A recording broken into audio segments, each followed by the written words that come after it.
오늘 말씀은 레위기 4장 말씀입니다. 오늘 말씀에서는 이 5가지 제사 중에서 속죄제에 대해서 말씀하고 있습니다. 속죄제가 무엇인가 하면 하나님께 범한 죄에 대해서 사함을 얻기 위해 드리는 제사가 바로 속죄제였다라는 것이죠. 따라서 이 속죄제는 드리고 싶은 사람만 드리는 이런 자원제가 아니라 죄를 지은 사람이라면 누구나 반드시 드려야 하는 의무제다라는 것이죠. 그래서 이 속죄제의 규례에 대해서 그 제물에 따라 그 드리는 방법만을 언급한 다른 제사들과 달리 신분에 따라 그 제물과 드리는 방법을 세세하게 오늘 본문에서 언급하고 있습니다. 먼저 12절까지는 기름 부음을 받은 제사장이 범죄할 때, 또 13절 이하부터는 이스라엘 백성 가운데 범죄할 때, 22절부터는 족장이 범죄할 때, 27절부터는 평민의 한 사람이 범죄할 때 어떻게 속죄제를 드려야 하는지에 대해서 말씀하고 있습니다. 먼저 제사장이 범죄했을 때를 말하고 있는 것은 기름 부음 받은 제사장도 하나님 앞에서 죄를 범할 수 있음을 의미하는 것이죠. 그런데 구약의 제사장의 역할이 무엇이었습니까? 백성들을 대신해서 그들이 지은 죄를 하나님 앞에 속죄하는 직분을 맡았던 자들로서 백성들의 영적 지도자들이고 하나님과 밀접한 관계가 있는 사람들이었습니다. 그런 제사장들도 얼마든지 범죄할 수밖에 없었던 것이죠. 왜 그러겠습니까? 그들도 여전히 죄성을 가진 연약한 인간이기 때문에 그렇습니다. 그래서 사도 바울은 로마서 3장에서 우리는 모두 다 죄 아래 있다라고 그렇게 말하고 있는 것이죠. 이 사실을 인지하는 것이 중요하다는 것이죠. 내가 죄인이라는 사실을 깨달아 하고 인정할 때 하나님 앞에 진정한 회개를 할 수 있을 줄로 믿습니다. 그런데 속죄제를 드리는 것에 있어서 이스라엘 백성들이 범죄할 때는 제사장이 범죄할 때와 다른 부분이 있습니다. 그것이 무엇인가 하면 제물을 가지고 온 백성들 자신이 보통은 수송아지 머리에 안수하는 것이 아니라 백성들의 장로들이 수송아지 머리에 안수하도록 하였다는 것이죠. 왜 그런가 하면 이것은 아마도 백성들 전체가 일일이 희생 제물에 머리에 안수할 수 없었기 때문일 것입니다.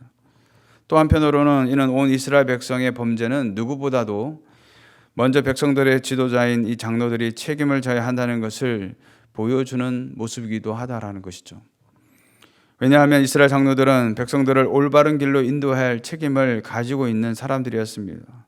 따라서 이들이 잘못된 결정을 내리거나 그릇된 생각을 가지게 되면 백성들 역시 죄 가운데 빠질 수밖에 없었다는 것이죠.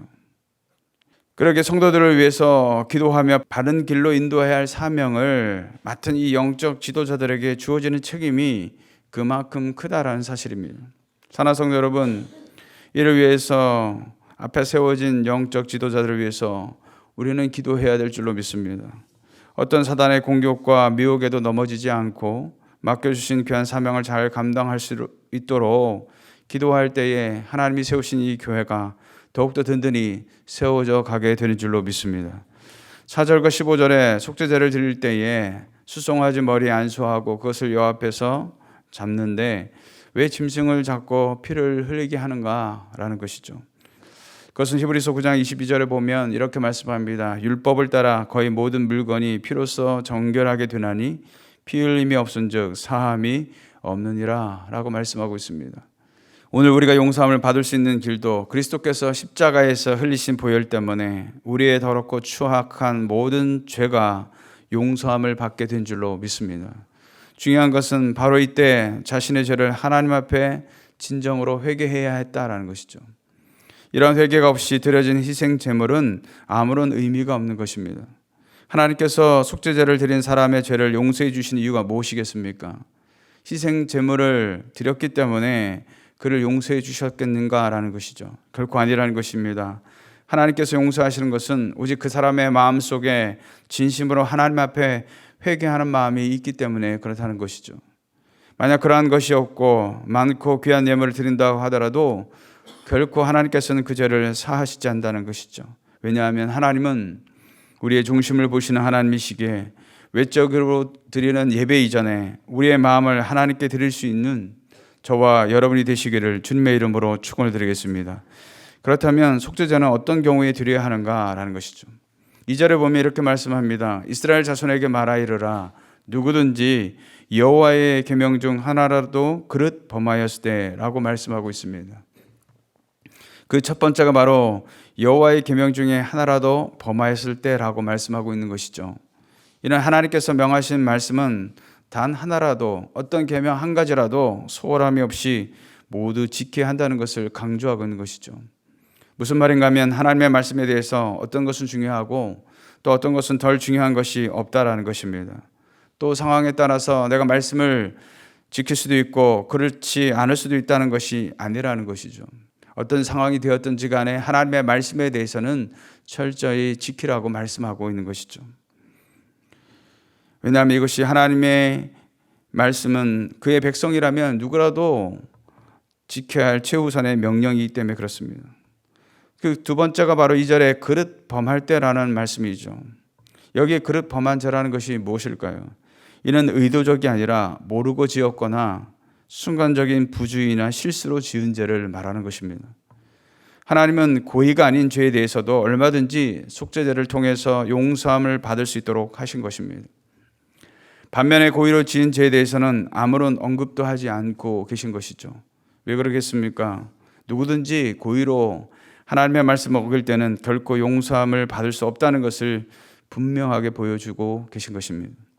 사랑하는 성도 여러분, 우리는 너무나도 연약해서 생활 중에도 수도 없이 많은 죄를 지을 수밖에 없는 그런 존재들입니다. 하나님께서 이러한 인간의 연약함을 잘 아시기에 우리가 죄를 지었을 때에 사함 받을 수 있는 길을 열어 놓으신 것이죠. 문제는 오늘날 죄에 대해서 우리는 너무나도 무감각해지고 더욱 대담해지고 있다는 사실입니다. 죄를 죄로 여기지 않고 거리낌도 전혀 없으며 또 습관적으로 범죄함에 있어서 그 심각성을 전혀 깨닫지 못하고 살아가고 있다는 것입니다. 그러면서 주일에 와서는 이 습관적인 회개를 하고 또 한 주간 같은 죄를 반복해서 짓고 살고 있다는 것이죠. 과연 우리가 하나님 앞에 나와서 하는 그 회개가 진정한 회개라고 할 수 있겠느냐라는 것입니다. 이는 오히려 하나님을 기만한 행위로 하나님의 진노만을 더 불러일으킬 수밖에 없음을 우리는 잊지 말아야 할 것입니다. 참된 회개가 무엇이겠습니까? 가던 길을 완전히 돌이켜서 다시는 그 길을 가지 않는 것, 그것이 진정한 회개다라는 것이죠. 이 말은 내가 범죄한 자리에 다시 가지 않고 하지 않는 것을 말하는 것입니다. 사랑하는 성도 여러분, 그렇다면 오늘 저와 여러분은 하나님 앞에 참된 회개와 또 정결한 삶을 살기를 힘쓰고 계십니까? 우리 자신을 한번 깊이 돌아보면서 오늘 하루도 죄와는 피 흘리기까지 싸워 승리하는 저와 여러분 되시기를 주님의 이름으로 축원해 드리겠습니다.